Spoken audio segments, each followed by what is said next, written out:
इसीलिए राम ने अपने बेटे को जंगल भेज दिया। यही वजह थी, और कोई वजह थोड़ी थी। जंगल में ऐसा थोड़ी जंगल में गए छोड़ आए, आश्रम में थे। कब तक सोओगे यार?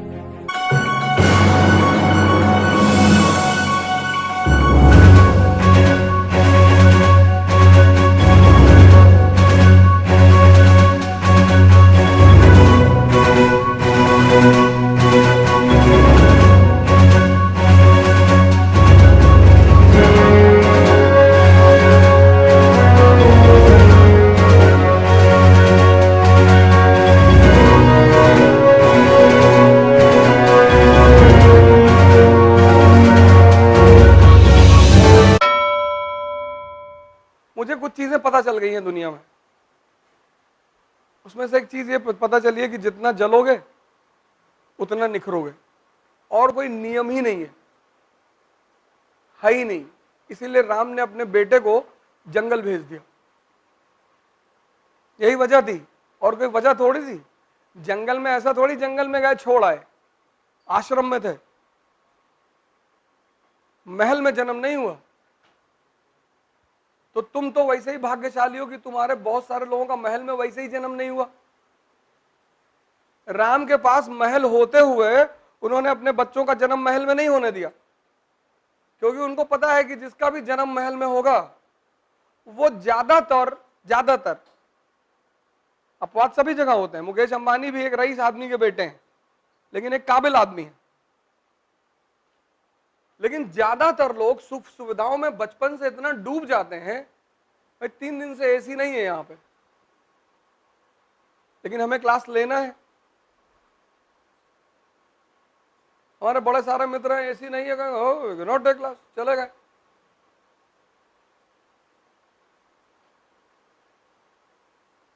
तो हमें कुछ चीजें जीवन में समझ में आ गई। वही मैं तुम लोगों से बार बार कहता हूं, मैं पढ़ाना वढ़ाना थोड़ी चाहता हूं यार, ये सब तो किताब में लिखा है, जाओ पढ़ो। तो उसमें से एक चीज मैं समझा कि जितना जलोगे उतना निखरोगे, और तुम्हारे हिस्से का जलना कोई और कर ही नहीं सकता। नहीं, कम से कम तुम्हारे माँ बाप तो कर ही लेते कि बेटा तुम मत जलो, हम तुम्हारे लिए जल लेते हैं, लेकिन कोई कर ही नहीं सकता। अगर ऐसा कोई नियम होता तो बुद्ध अपनी जो उपलब्धि थी वो अपने बेटे को ट्रांसफर कर देते। है ही नहीं। अंबेडकर जले तो इतने महान बने, गांधी जले, पढ़ो ना इनकी बायोग्राफी। मैं तुमसे क्यों कहता हूं ऑटोबायोग्राफी पढ़ने के लिए? इसलिए थोड़ी कि उसके क्वेश्चन मेंस में आते हैं, इसलिए कहता हूं कि तुम जब भी किसी को पढ़ोगे तो एक बात तुम्हें पता चलेगी कि यह व्यक्ति जला, अपवाद है ही नहीं, है ही नहीं।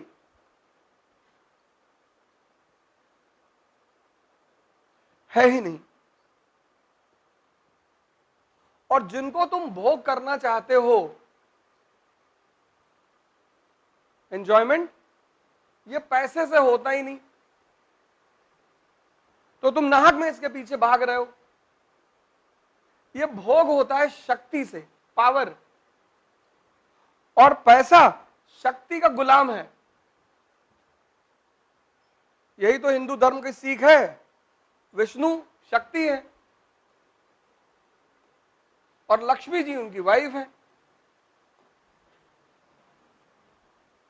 यही तो कॉन्सेप्ट है। और कॉन्सेप्ट क्या है?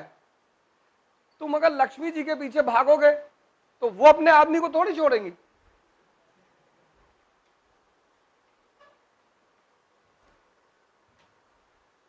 माँ माँ माँ कहेंगी पहले पापा को बुलाओ, वो तो कहेंगी पहले पापा को बुलाओ, और तुम पापा पे ध्यान ही नहीं दे रहे हो। और पापा यानी शक्ति। तो मां तुम्हारे घर आएगी, एकदम आएगी, लेकिन पहले पिता को तो बुलाओ, और पिता यानी शक्ति, और उस शक्ति के लिए तुम्हें जलना पड़ेगा। एक बता दो मुझे कोई आदमी,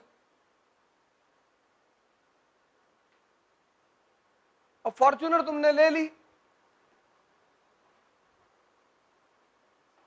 कि इसको भोगेंगे, इसका 1 लाख रुपया महीना खर्चा है, ये तुमको भोगने लगेगी, ये भिखमंगा कर देगी। तुम इसको लिए तो थे दूसरों को दिखाने के लिए, कुछ दिन बाद तुम्हारा ही कपड़ा फटा है, लोग ही देखेंगे तुमको। इसीलिए धर्म का एक बड़ा सिद्धांत है अपारिग्रह। अपारिग्रह, किसी भी धर्म को देखोगे तो उसमें सिद्धांत है अपारिग्रह, किसी चीज का उपभोग करना है। तो शक्ति रहेगी तो फॉर्च्यूनर वाला तुम्हारे पास खुद ही आएगा कि दादा वो सीएम साहब से काम है, 5 मिनट आप चले चलते गाड़ी लेकर आए हैं, और वो पान खाते हम रास्ते में, वो गुड्डू है ना, अरे गुड्डू पीकदान लियो, हाँ ये दादा पीछे बैठेंगे, आप पीछे करके थूकते रहिएगा, और बीच में हम जब सिगरेट पिएंगे तब तो हमारे मुंह पे मारिएगा।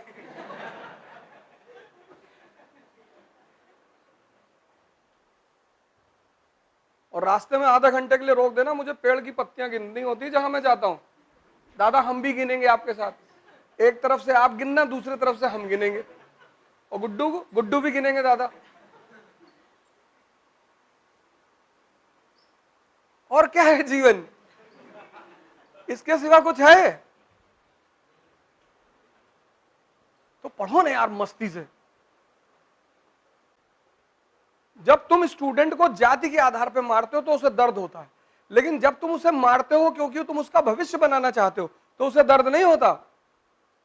तुम अपने पिता लोगों से पूछो, माता से पूछो, कभी उन्होंने किसी टीचर की बुराई की? क्योंकि वो इसलिए मारते थे क्योंकि आपका भविष्य अच्छा चाहते थे, वो इसलिए नहीं मारते थे कि तुम अलग जाति के हो, अलग धर्म के हो।